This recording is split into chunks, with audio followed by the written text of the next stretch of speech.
ಓಂ ಶಾಂತಿ ಶಾಂತಿ ಶಾಂತಿ. ದೀಪಂ ಜ್ಯೋತಿರ್ಪರಬ್ರಹ್ಮೇ ದೀಪಂ ಜ್ಯೋತಿರ್ನಮೋಸ್ತುತೋ ದೀಪಮೋಸ್ತುತೋ ಸ್ವಪ್ರಕಾಶ ಮಹಾದೇವ ಸರ್ವಾರಂ ಜ್ಯೋತಿರ್ದೀಪೋಯಂ ಪ್ರತಿಗೃಹತ. ಓಂ ಶಾಂತಿ.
ಧಾರ್ಮಿಕ ಹಾಗೂ ಆಧ್ಯಾತ್ಮಿಕ ಸಂದೇಶ ಕುರಿತು ಇದು ಉಪನ್ಯಾಸ ಮಾಲೆ, ಇದು ಉದ್ಘಾಟನೆ ಸಮಾರಂಭ.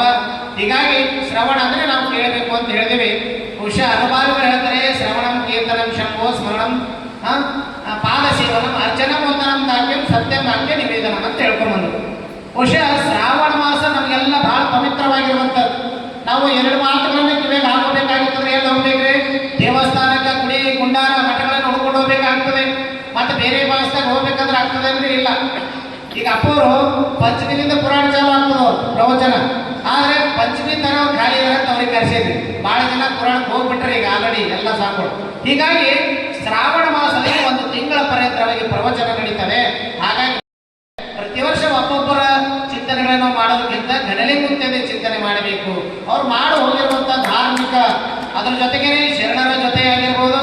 ಮತ್ತೆ ಗಣಲಿಂಗ ಮುತ್ತಿಯವರು ರೇಣುಕಾಚಾರ್ಯರ ಪರಂಪರೆಯಲ್ಲಿ ರುದ್ರಮುನಿ ಮುತ್ಯದ ಪಾತ್ರ ಬಹಳ ದೊಡ್ಡದಾಗಿತ್ತು ಆ ಸಂದರ್ಭದಲ್ಲಿ.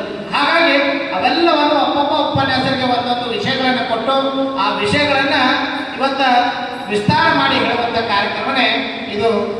ಒಂದು ಉಪನ್ಯಾಸ ಮಾಲೆ ಕಾರ್ಯಕ್ರಮ. ಆ ಉಪನ್ಯಾಸ ಮಾಲೆ ಕಾರ್ಯಕ್ರಮದ ಉದ್ಘಾಟನಾ ಸಮಾರಂಭ. ನಾನು ಒಂದೇ ಮಾತು ಹೇಳ್ತೇನೆ, ಸರಿಯಾಗಿ 6 ಗಂಟೆಗೆ ಇದು ಮಾತು ಬಂತು. ಅವ್ರ ಬಗ್ಗೆ ನಮಗೆ ಪರಿಚಯ ಇಲ್ಲಂದ್ರ ನಮ್ಮದು ಬಿಟ್ಟು ಬೇರೆಯವರಿಗೆ ಪರಿಚಯ ಮಾಡೋದಕ್ಕಿಂತ ನಮ್ಮದೇ ಹೆಚ್ಚಿಗೆ ಎಲ್ಲ ಕಡೆ ಪ್ರಚಾರ ಮಾಡೋಣ ಉದ್ದೇಶಗಳು ಇಟ್ಕೊಂಡಿದ್ದಾರೆ. ಅವ್ರ ಮಹಿಮಾ ಬಿ ಅಂದ್ರೆ ಯಾರು ಗಣೇಂದ್ರ ಋತುಮುನಿ ಶಿವಾಚಾರ್ಯರಿಗೆ ನೀವು ಭಕ್ತಿಯಿಂದ ನಡೀತೀರಿ, ಅವ್ರ ಮಹಾಪೌಳ ಪುರುಷರಾರ ಮತ್ತು ಜೀವಂತ ಲಿಂಗೈಕಾದರವರು ಮತ್ತು ರಂಭಾಪುರಿ ಪೀಠದ 2ನೇ ಜಗದ್ಗುರುಗಳಾರ ಮತ್ತು ಶರಣರ ರಕ್ಷಕರವರ ಅಂಥ ಒಂದು ಮಹಾನ್ ಕಾರ್ಯ 12ನೇ ಶತಮಾನದಲ್ಲಿ ಮಾಡಿ ಹೋಗಿದ್ದಾರೆ. ಆದ್ದರಿಂದ ಅವರ ಜೀವನ ಚರಿತ್ರೆ ಧಾರ್ಮಿಕವಾಗಿ ಆಧ್ಯಾತ್ಮಿಕವಾಗಿ ಚಿಂತನೆ ಮಾಡುವಂತ ಇಟ್ಕೊಂಡು ಒಳ್ಳೆಯ ರೀತಿಯಿಂದ ಚಿಕ್ಕ ಮತ್ತು ಚೊಕ್ಕ ರೀತಿಯಿಂದ ಮಾತಾಡಿದಂಥ ಪರಮ ಪೂಜರಿಗೆ ಕೋಟಿ ಕೋಟಿ ಚಪ್ಪಾಳೆ ಮೂಲಕ ಪ್ರಣಾಮಗಳನ್ನು ಸಲ್ಲಿಸುತ್ತೇನೆ. ನಮ್ಮ ಕಡೆಯಿಂದ ಉದ್ಘಾಟನೆ ಮಾಡಿಸಿ ಮಾತಾಡೋದಿಲ್ಲ, ಅವ್ರು ಸಂಕಲ್ಪ ಮಾಡಿದ್ರೆ ಏನಂದ್ರೆ ಅದು ಆಗ್ತದೆ ಅಂತೇಳಿ ಈ ಮುಖಾಂತರ ಇದು ತೋರಿಸ್ತಾರೆ. ಯಾಕಂದ್ರೆ ನನಗರ ಸಾಧ್ಯ ಅಂತ ಅದರ ಇಷ್ಟೇ ನಾವು ಯಾವುದೋ ಜೀವನದಲ್ಲಿ ಏನೋ ಗುರಿ ಇಟ್ಕೋಬೇಕಂತ ಮಾಡ್ಬೇಕಾದ್ರೆ ಒಂದು ಸಂಕಲ್ಪ ಇಟ್ಕೋಬೇಕಂತ 100% ಹಾಗೆ ಆಗ್ತಾ ಉಂಟು. ಈಗ ಇವತ್ತು ಶ್ರಾವಣ ಮಾಸ ಸ್ಟಾರ್ಟ್ ಆಯಿತು. ಇವತ್ತು ಜಗತ್ತಿನಲ್ಲಿ ತಮ್ಮದೇ ಆದ ಈ ಮುಸ್ಲಿಮರು ರಂಜಾನ್ ತಿಂಗಳಲ್ಲಿ ಒಂದು ತಿಂಗಳು ಪಾಸ್ ಮಾಡ್ತಾರೆ. ಅದೇ ರೀತಿ ಬೌದ್ಧ ಧರ್ಮದವರು ವರ್ಷ ಅಂತೇಳಿ 3 ತಿಂಗಳ ತನಕ ಅವರು ಕಾರ್ಯಕ್ರಮ ಮಾಡ್ತಾರೆ. ಕ್ರಿಶ್ಚಿಯನ್ ಧರ್ಮದವರು ಸಹ ಈಸ್ಟರ್ ಹಬ್ಬ ಅಂತೇಳಿ ಡಿಸೆಂಬರ್ ಮತ್ತು ಜನವರಿಯಲ್ಲಿ ನಾವು ಅದೇ ರೀತಿ ಆಚರಣೆ ಮಾಡ್ತಿದ್ದಾರೆ.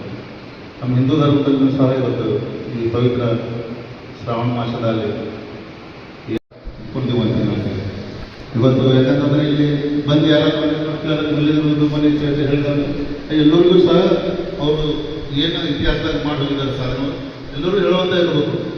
ಇಲ್ಲಾಂತಂದ್ರೆ ಏನಾಗ್ತದೆ, ಬೇರೆ ಹೊರಗಿನ ಒಂದು ತಪ್ಪು ಕಲ್ಪನೆ ಏನ್ಬಿಡ್ತದೆ ಅಂದ್ರೆ ನಮ್ಮ ಇತಿಹಾಸ ನಮಗೆ ಗೊತ್ತಿರ್ಬೇಕಂತ ಎಷ್ಟು ಇವತ್ತು ನೋಡ್ತಾ ಇದ್ದೀವಿ. ಇತ್ತೀಚಿನ ಸರ್ಕಾರದ ರೇಣುಕಾಚಾರ್ಯ ಜಯಂತಿನೂ ಸಹ ಆಚರಣೆ ಮಾಡಿದರು. ಅವ್ರಿಗೂ ಸಹ ಸಾಕಷ್ಟು ಗೊತ್ತು. ಇತಿಹಾಸವನ್ನು ನಾವು ಓದಿ ಅಧ್ಯಯನ ಮಾಡಿದ್ರೆ ಅದು ಗೊತ್ತಾಗ್ತದೆ. ಅಂದ್ರೆ ಜನರ ಮುಂದೆ ಹೇಳಬೇಕಾಗ್ತದೆ. ನಾವು ಹೇಳಿಲ್ಲ ಅಂದ್ರೆ ಗೊತ್ತಾಗಲ್ಲ ಯಾರು ಮಹಾಪುರುಷ ಎಷ್ಟೆಷ್ಟೋ ಮಹಾಪುರುಷಗಳು ಗೊತ್ತು ಮಾಡಿ ಹೋಗಿದ್ರೆ ಸಾಧನೆಗಳು ನಾವು ಜನರಿಗೆ ತಿಳಿಸಿದರೆ ಗೊತ್ತಾಗ್ತದೆ. ಅದರ ಕಡೆದು ಇಂಥ ಒಂದು ಪವಿತ್ರ ಶ್ರಾವಣ ಮಾಸ ನಿಮಿತ್ತ ಏನು ಇಲ್ಲಿ ಮಠದಲ್ಲಿ ಪ್ರತಿ ವರ್ಷ ಹಮ್ಮಿಕೊಂಡು ಕಾರ್ಯಕ್ರಮ ಮಾಡ್ತಿದ್ದಾರೆ. ಮತ್ತು ಯಾವಾಗಲೂ ಅಪ್ಪವ್ರು ಯಾವಾಗಲೂ ಅವರು ಬರ್ತ್ಡೇ ಇರ್ಬೋದು, ಬರ್ತ್ಡೇ ಸಹ ಅವ್ರು ಏನು ಮಾಡ್ತಾರೆ ಅಂದರೆ ಎಲ್ಲರಿಗೆ ಏನಾದರೂ ಒಂದು ಸಮಾಜಕ್ಕೆ ಮೆಸೇಜ್ ಕೊಡ್ತಕ್ಕಂಥ ರೀತಿ ಅವರು ಬರ್ತ್ಡೇ ಮಾಡ್ತಾರೆ. ಇಲ್ಲಿವರೆಗೆ ನಾವು ನೋಡ್ಬೋದ ಮತ್ತು ನಾವು ಸಹ ಭಾಗವಹಿಸಿದ್ರು. ಸಿಡ್ಡೆಗಳನ್ನು ಒಂದು ವರ್ಷ ಮಾಡಿದರು, ಆಮೇಲೆ ಒಂದ್ಸಲ ಮೊಬೈಲ್ದು ಮಾಡಿದರು.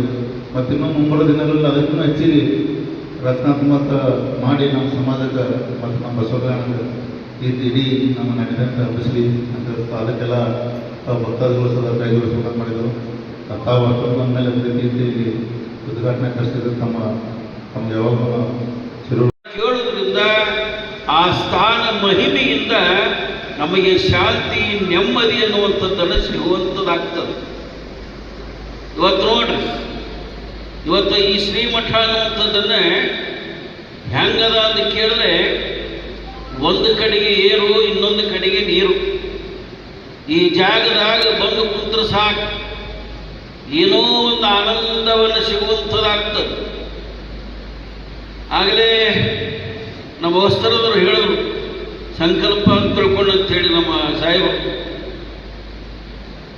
ಬೆಲ್ಲ ತಿನ್ನೋರಿಗೆ ಬೆಲ್ಲದ ರುಚಿ ಹೆಂಗೆ ಗೊತ್ತಾಗ್ತದೋ ಹಾಗ ಘನಲಿಂಗ ರುದ್ರಮುನಿ ಶಿವಾಚಾರ್ಯರ ಆ ಕರ್ತು ಮಹಾಪುರುಷನ ಒಂದು ಶಕ್ತಿಯನ್ನ ಯಾರಿಗೆ ಹೆಂಗೆ ಗೊತ್ತಾಗ್ತದೆ ಕೇಳಿದಾಗ, ಯಾರು ನಂಬಿ ಏನು ಸಂಕಲ್ಪಗಳನ್ನು ಮಾಡ್ತಾರೆ ಆ ಸಂಕಲ್ಪಗಳನ್ನು ವಿಕಲ್ಪವಾಗಲಾರದೆ ಯಶಸ್ವಿ ಆಗುವಂತಹ ಶಕ್ತಿ ಆಶೀರ್ವಾದ ಯಾರು ಅಂತ ಕೇಳಿದ್ರೆ ಅದು ಘನಲಿಂಗ ರುದ್ರಮುನಿ ಶಿವಾಚಾರ್ಯ. ನಂಬಬೇಕ್ರಿ. ಮೊದಲ ನಮ್ಮ ಮನಸ್ಸಿನೊಳಗೆ ಆತನಲ್ಲಿ ಇಡಬೇಕಾಗಿರುವಂಥ ನಂಬಿಕೆ ಬಹಳ ಪ್ರಾಮುಖ್ಯದ. ಆ ನಂಬಿಕೆಗೆ ನಾವು ಏನೇ ಸಂಕಲ್ಪವನ್ನು ಮಾಡಿ ನಾವು ಒಳ್ಳೆಯ ಸಂಕಲ್ಪಗಳು ಏನಿರ್ತಾವ ಈಡೇರಿಸುವ ಶಕ್ತಿ ಆ ಮಹಾತ್ಮರಿಗದ. ಮಹಾತ್ಮರು ನಮ್ಮ ಕಣ್ಣಿಗೆ ಕಾಣೋದಿಲ್ಲ ಖರೆ, ಆದರೆ ಕಣ್ಣಿಗೆ ಕಾಣದ ರೀತಿ ಒಳಗೆ ಭಕ್ತರ ಶಕ್ತಿ ಯಾವ ಸಂಕಲ್ಪಗಳನ್ನು ಈಡೇರಿಸುವಂಥ ಶಕ್ತಿ ಅವರಿಗಿರುತ್ತದೆ. ಮಹಾತ್ಮರು ಯಾವಾಗಲೂ ನಮ್ಮ ಕಣ್ಣು ಮರೆ ಇಲ್ಲ, ನಮ್ಮ ಕಣ್ಣಿಗೆ ಕಾಣೋದಿಲ್ಲ. ಪರಮಾತ್ಮ ನೋಡಿರ್ಬೇಕಾದ್ರೆ ನೀವು ವಿರಾಟ್ ರೂಪಿಯಾಗಿರುವಂತಹ ಪರಮಾತ್ಮ ಇಷ್ಟು ದೊಡ್ಡದಲ್ಲ, ಬಹಳ ದೊಡ್ಡದ. ಯಾರು ಏನೇ ಕೊಟ್ಟರು ತೃಪ್ತಿ ಪಡ್ತಾರೋ, ಬಹಳ ಕೊಟ್ಟರು ಅದೇ ಸಂತೋಷ, ಸ್ವಲ್ಪ ಕೊಟ್ಟರು ಸಂತೋಷ. ಒಟ್ಟಿನ ಮೇಲೆ ಈ ಶ್ರೀಮಠ ಅನ್ನುವಂಥದ್ದನ್ನು ಬೆಳಿಬೇಕು, ಉಳಿಬೇಕು. ಯಾವ ಘನಲಿಂಗ ರುದ್ರಮುನಿ ಶಿವಯೋಗಿಯ ಒಂದು ಶಕ್ತಿಯನ್ನು ಜಗತ್ತಿಗೆ ಜಾಹೀರವಾಗಬೇಕನ್ನುವಂಥ ಸತ್ಯ ಸಂಕಲ್ಪ ಹೊತ್ತುಕೊಂಡಿರುವಂಥ ಅಭಿನವ ಘನಲಿಂಗ ರುದ್ರಮುನಿ ಶಿವಾಚಾರ್ಯರು ಆಗಲೇ ಹೇಳಿದ್ರಲ್ಲ, ಈ ಮಠ ಏನಿದೆ ಖರೆ ನಾವು ನೋಡಿ ಮೊದಲ ಏನೇನೇನು ಇದ್ದಾಗೂ ಬಂದಿರು ಖರೇದ.